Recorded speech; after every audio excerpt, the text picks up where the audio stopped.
What was the thinking about these two teams in particular as opponents?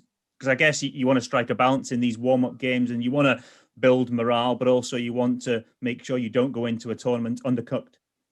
No, we wanted one game that would challenge us, and certainly the Dutch game will challenge us. The Luxembourg game will challenge us in a different way.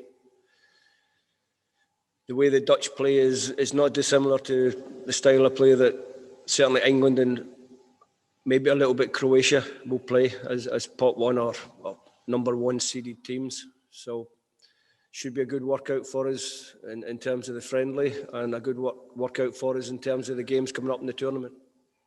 Just finally from me, I just wonder what you made of Scott McTominay's performance in the Europa League final, and whether that's given you more food for thought about where you deploy him in the Euros.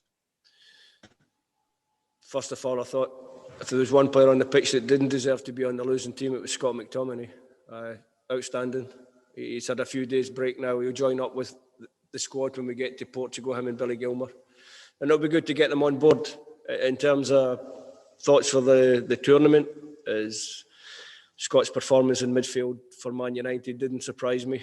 It didn't really change the way I think about Scott as a player. I know he can play as one of the central defenders if we need.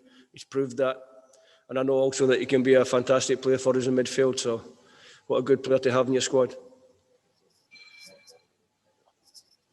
Steve, I think the Czechs... The excitement and enthusiasm in the squad kind of building since you met up last week, and then with this game tomorrow night, is it just another step towards the realisation of what lies ahead in a week or so's time? Yeah, just slowly getting towards where we all want to be, which is the first game in the tournament. So it's just a process. We're just working towards there. Like you say, good feeling in the camp.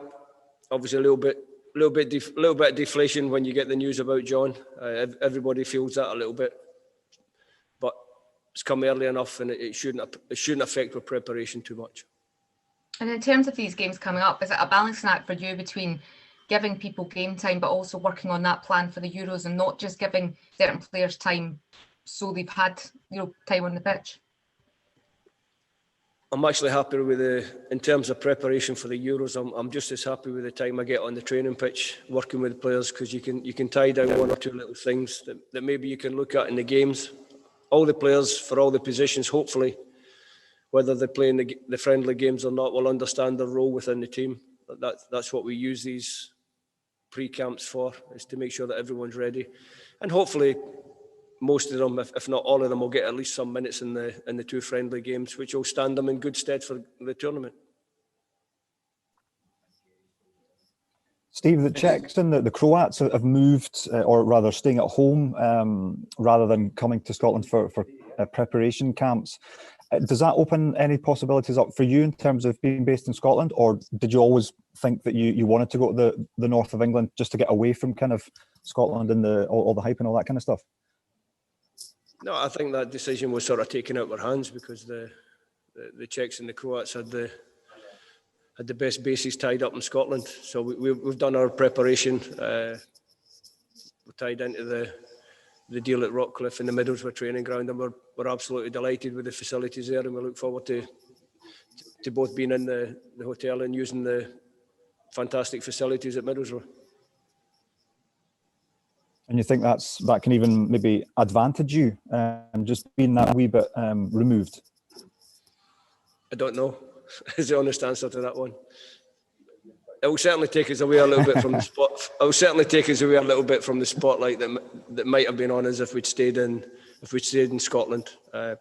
Maybe people wanting to be in and around the squad a little bit. Hopefully, it'll be a little bit quieter in the northeast of England.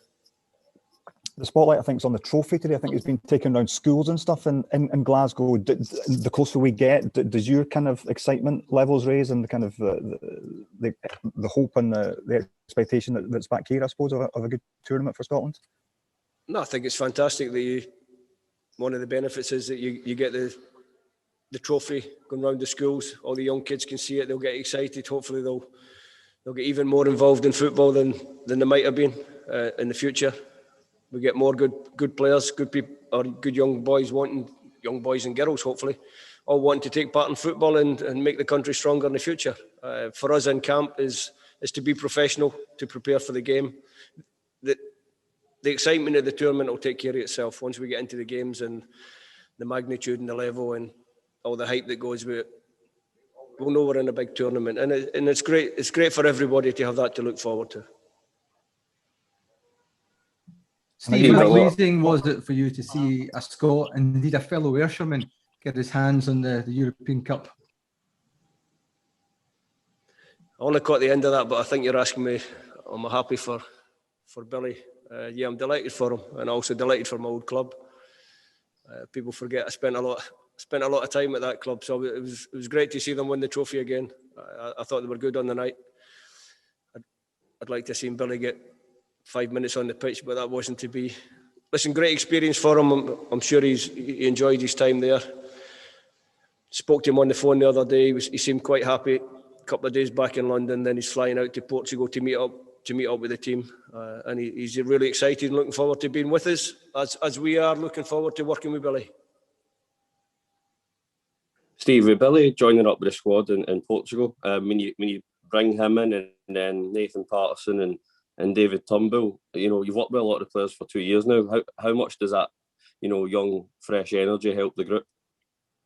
I think it's good. Like I said earlier on, the intensity, the work, the quality in the training session has been really good, and I think that comes with one or two new faces coming in, and the lads realising that it's not always a certainty that you're going to get picked for Scotland. You have to work for it. You have to do well for your club. You have to do well when you are picked for the country. You have to come here. You have to work hard every day. So, yeah, it's been nice to freshen the squad up.